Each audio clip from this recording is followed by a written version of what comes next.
अस्सलाम वालेकुम। तो इस वीडियो में जो हम लोग पढ़ने वाले हैं वो है harmonic oscillations in diatomic molecule. Diatomic molecule में हम हार्मोनिक ऑसिलेशंस पढ़ने वाले हैं। अब देखें कि हमारे पास vibrational energies in a molecule are quantized. ठीक है, जो वाइब्रेशनल एनर्जी होती है ना मॉलिक्यूल में वो क्या होती है? क्वांटाइज्ड होती है। यानी कि हमारे पास सिर्फ certain energies for the system are allowed. यानी जो हमारा सिस्टम है वो सिर्फ सर्टन एनर्जीज जो है वो ही एक्सेप्ट करेगा, सिर्फ सर्टन एनर्जीज ही एब्जॉर्ब करेगा, सारी की सारी एनर्जीज एब्जॉर्ब नहीं करेगा, क्योंकि हमारे पास जो वाइब्रेशनल एनर्जी होती है वो क्वांटाइज्ड होती हैं। ठीक है, वाइब्रेशनल एनर्जी लेवल्स होते हैं, इनके हर लेवल की अपनी एक एनर्जी होती है, तो इसलिए हम कहते हैं वाइब्रेशनल एनर्जी मॉलिक्यूल में क्या होती है? क्वांटाइज्ड होती है। अब only certain energies for the system are allowed. अगर मेरे पास एक सिस्टम है तो वो सर्टन एनर्जीज एब्जॉर्ब करेगा। ठीक है, वो सारी की सारी एनर्जीज एब्जॉर्ब नहीं करेगा। Only photons with certain energies will excite the molecule vibration.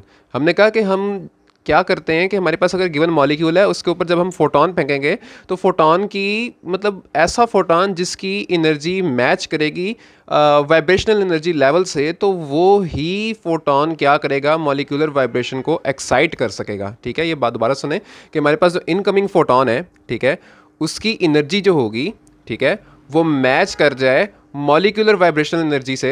ठीक है, वो किससे मैच कर जाए? मॉलिक्यूलर वाइब्रेशनल एनर्जी, यानी वो इस एनर्जी से मैच कर जाए कि जो हमारे मॉलिक्यूल को चाहिए होगी लोअर वाइब्रेशनल एनर्जी से हायर वाइब्रेशनल एनर्जी जाने के लिए।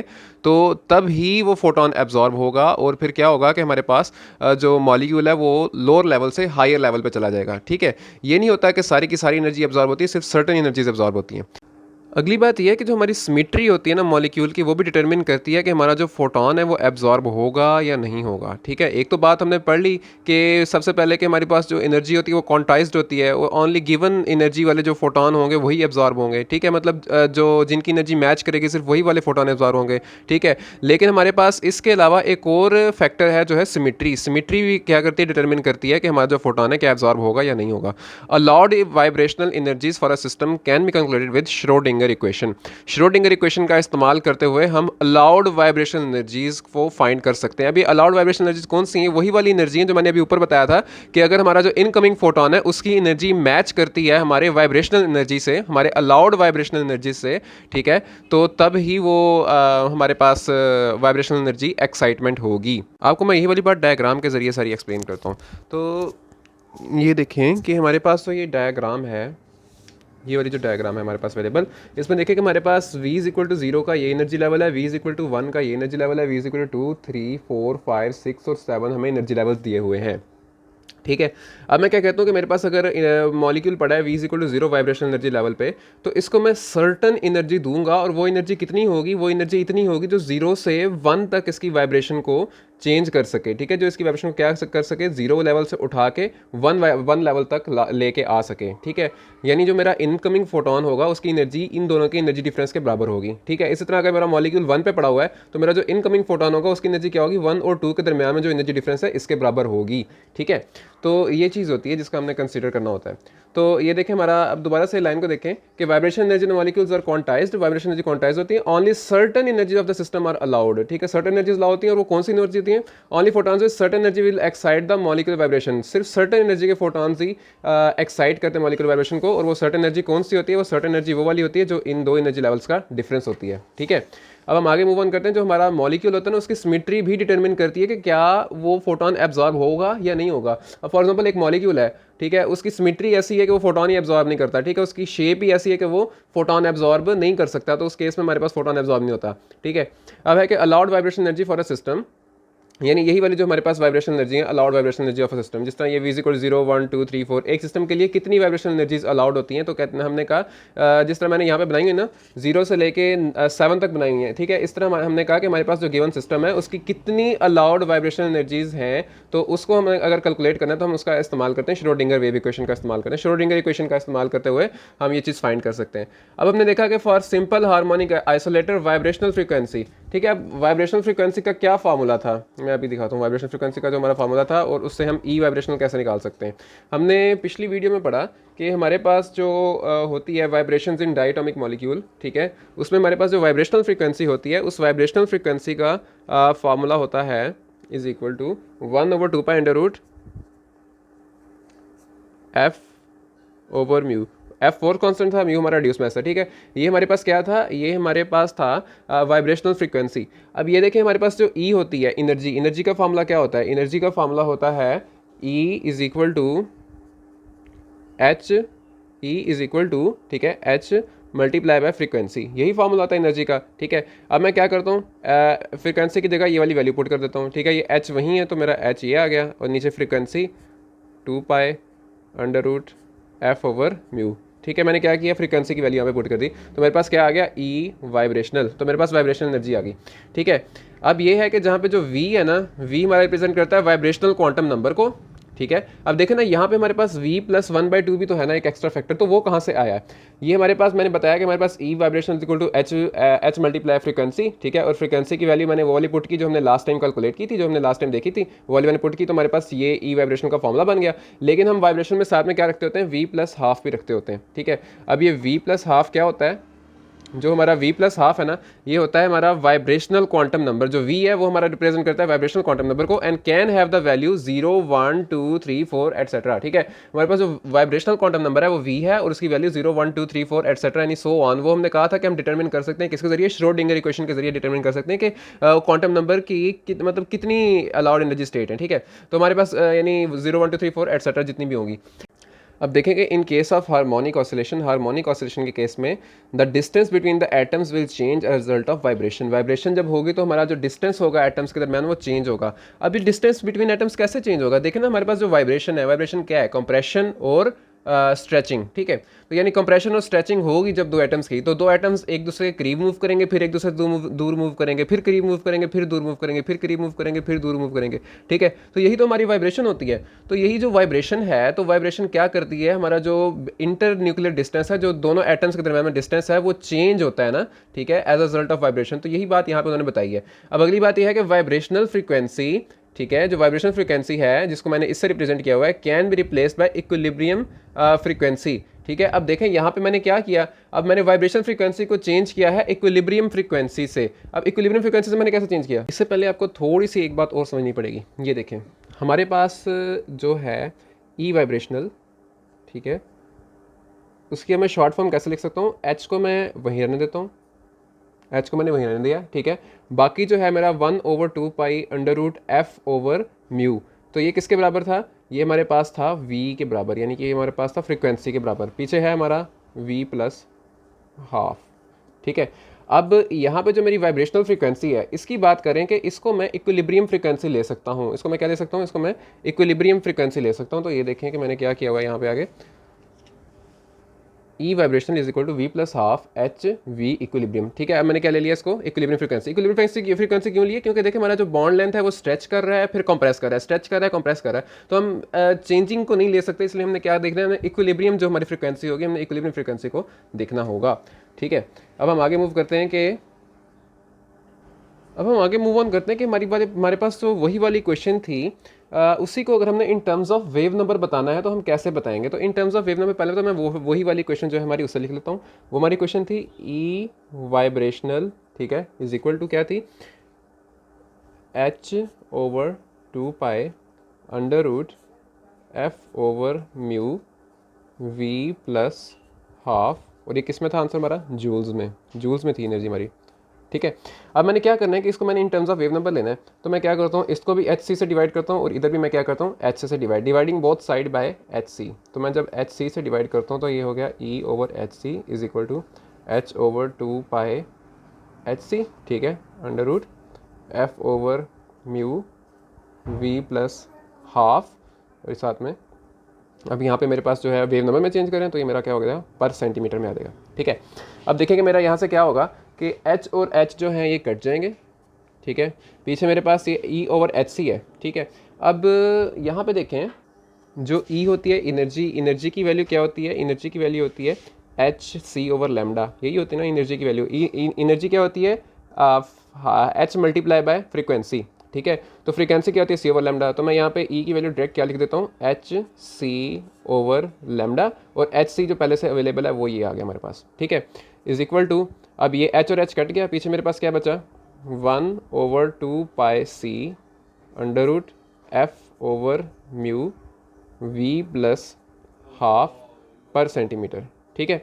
अब ये देखें कि मैंने क्या किया, अब एच सी और एच सी मेरा कट जाएंगे, पीछे बचेगा 1/λ, और 1/λ क्या होता है हमारा वेव नंबर। तो इस इक्वेशन को मैं वेव नंबर में कैसे लिखूंगा, wave number is equal to 1/2πc under root F over mu V plus half per centimetre. ठीक हो गया। अब ये मेरा बन गया यहाँ पे वेव नंबर।